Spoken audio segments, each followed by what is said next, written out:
You know, usually when I'm up in front of a crowd, it's to sing the anthem. And, but I am really excited to be here. Part of that's because I've had 14 cups of coffee. But anyway, you know, by the program, though, you're saying, okay, well, he's not here to sing the anthem. He's here to talk about weight loss. Well, not really. Well, let's say yes and no. Okay. Katie's talk was great this morning, the talk on selfies, because, you know, image has a lot to do with me. I'm a performer. I'm an opera singer. Opera singers are supposed to be big, you know? In fact, I took exception to the picture she had of a singer up on her PowerPoint. That guy looked pretty slim. He looked pretty slim, you know. So, anyway, image.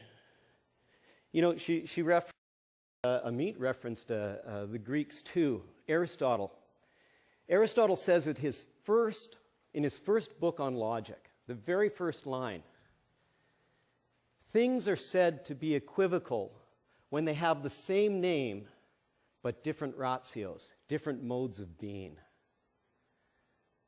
Now, whenever I saw myself, especially 4, 5, 6, 7, 8 years ago, I always saw myself in a way that I thought people were looking at me.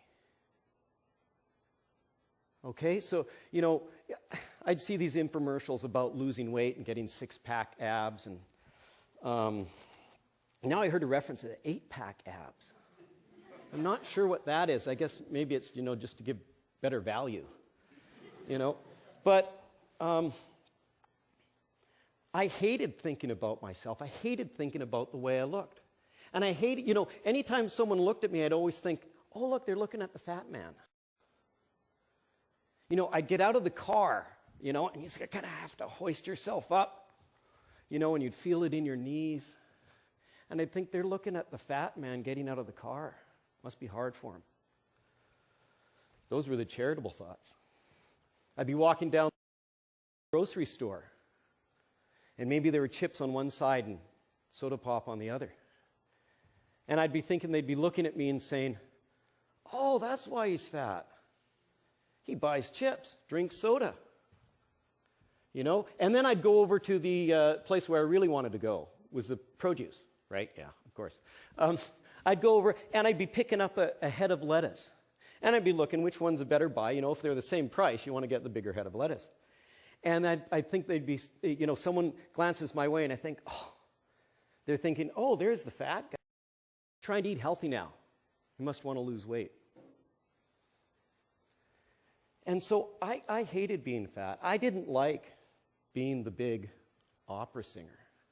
I didn't mind being the opera singer. I just didn't like being the big opera singer. So, excuse me. So what I had to do is I had to rethink about how I saw myself. You know, and that didn't come till actually after I lost the weight. So, you know, when I was growing up, I always struggled with weight. But I played hockey in high school.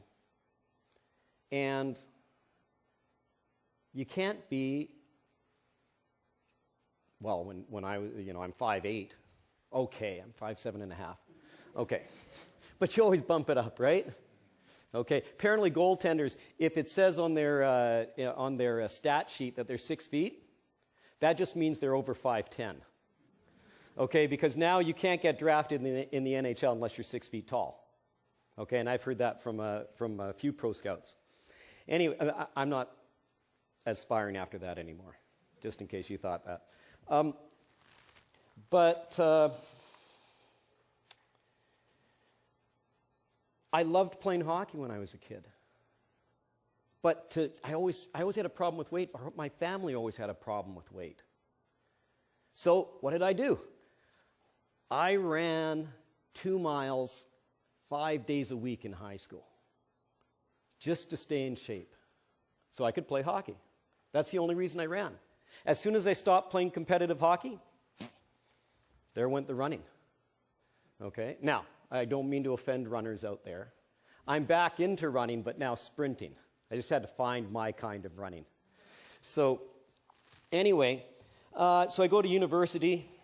I start to put on a little more weight. And I'm a singer, right? So I guess, you can be a little bigger. Well, anyway, so I just kept putting on more and more weight. Finally, I get married, a little more weight. Decide, I go to the doctor, I say, I want to lose some weight. I put on about 50 pounds since we were married. This is like in 2.5 years. So I go to the doctor, and the doctor says, Mark, you don't look bad that size. I told my wife, boy, did she get upset. We still kept the doctor. He was good in other ways. But anyway, so here I am. My doctor's telling me not to lose weight. And I still want to slim down. I still want to get, so I have a little bit of success here and there. I lose a little bit of weight, I gain a little bit of weight. I lose a little bit of weight, I gain a little bit of weight. And then finally, I have this injury.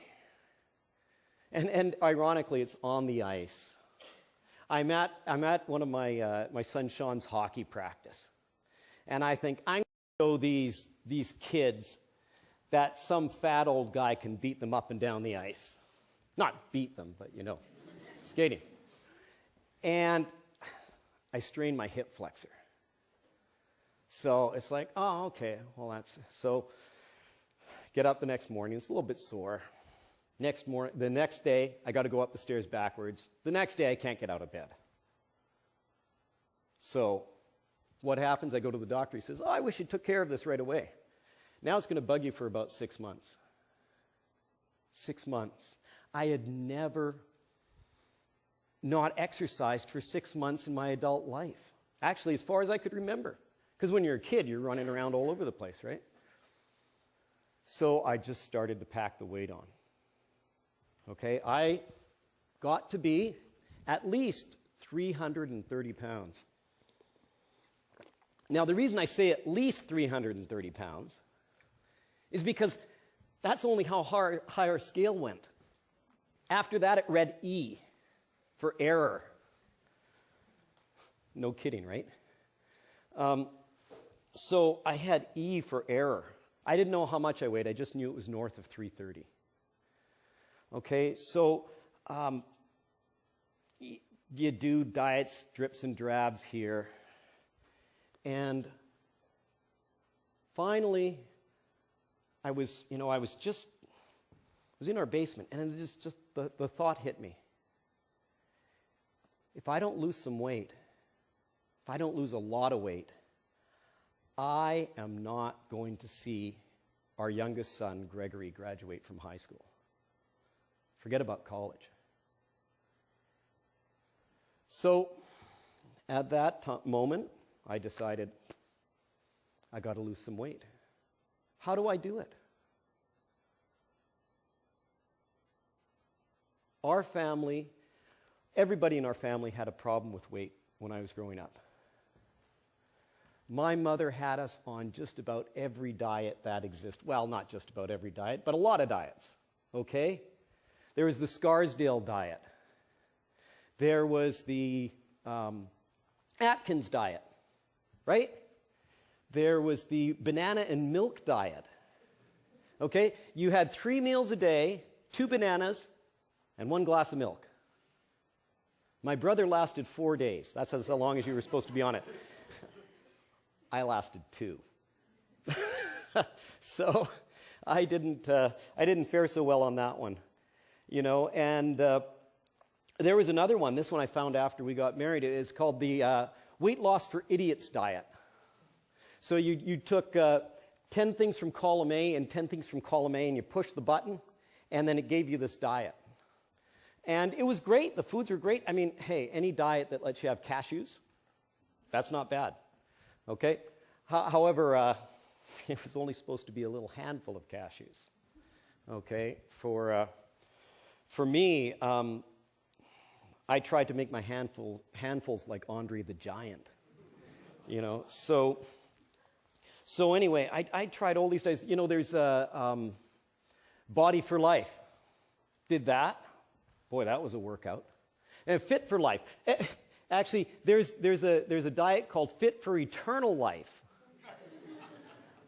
Okay, so it's supposed to get you to think about things in a supernatural way so that it'll motivate you to lose weight here.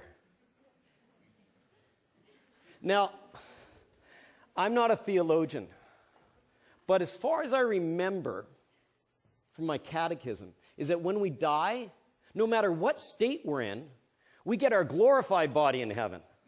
So what difference does it make? Right? I can die at 200, 300, 400 pounds. I still get Arnold Schwarzenegger when I'm in heaven.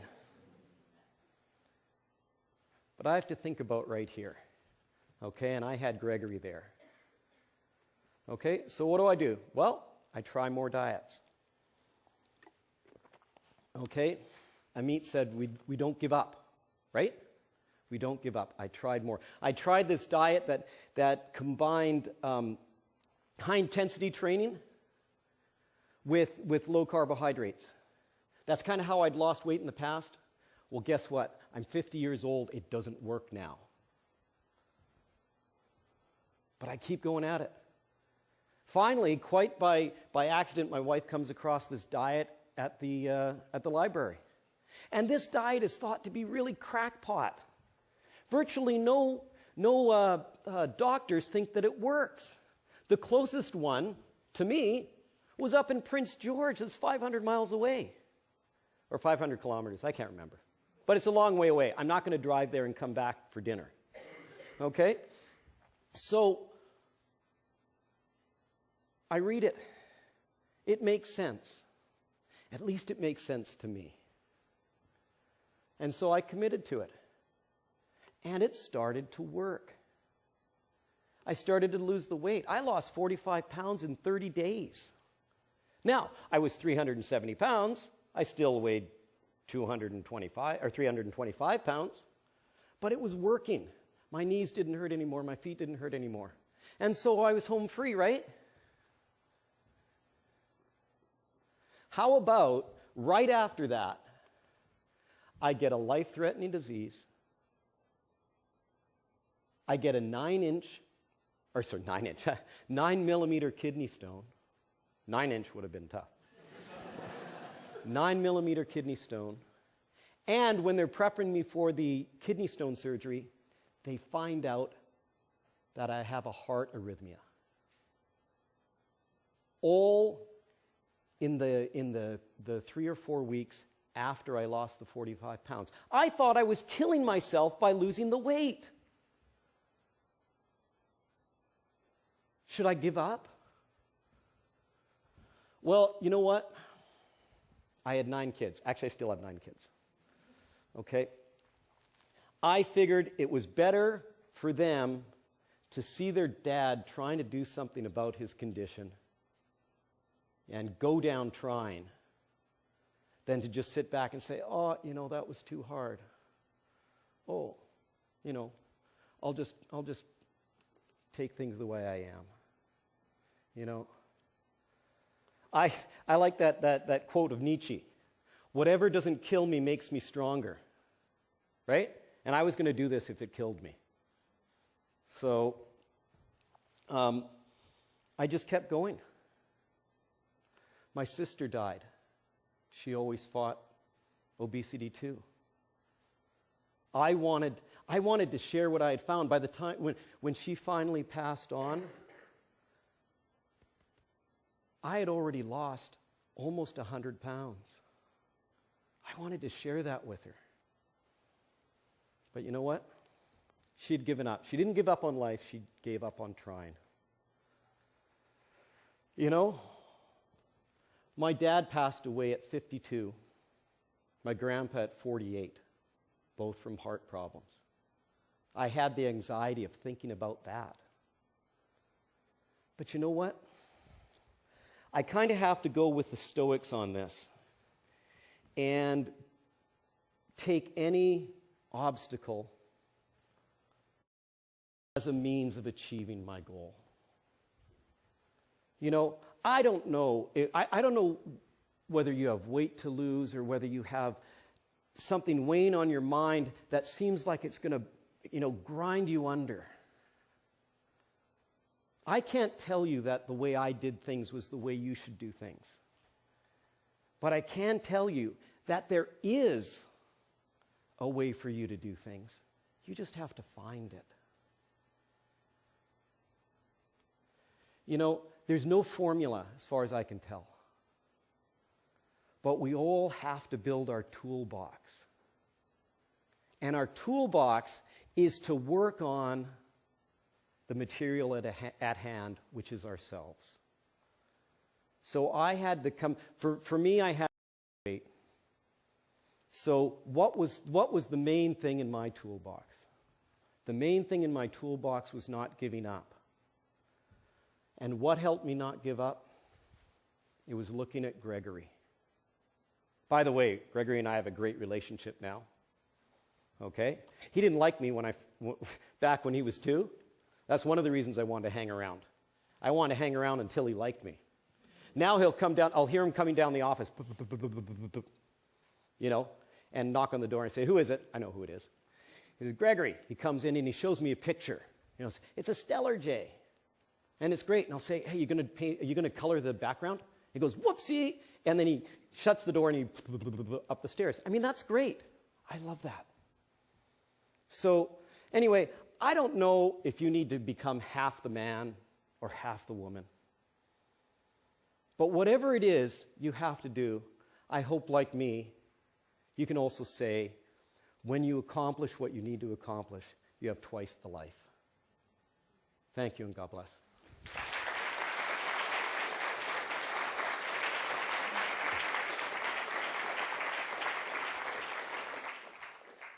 I have one more thing.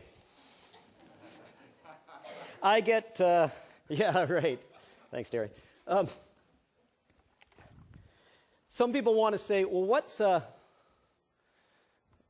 what does 185 pounds look like?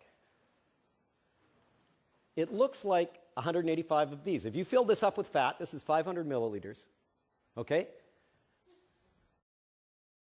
A pound of fat is 505 milliliters. So can you envision 185 of these? I find that hard. So I brought a little prop along here.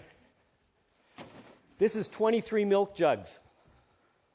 If you filled these up with fat, that would be 185 pounds. Can you imagine carrying that around with you every moment of every day? Every time you get up in the morning? Every time you sit down and get up from the table? Every time you go up and down the stairs? For a long time, I didn't have to imagine that. I lived it. But now, that's all I have to do. Oh, look at that. That's all I have to do is imagine it. I don't have to live it. Okay? Is it a struggle? Sure. It's tough. But I keep going forward.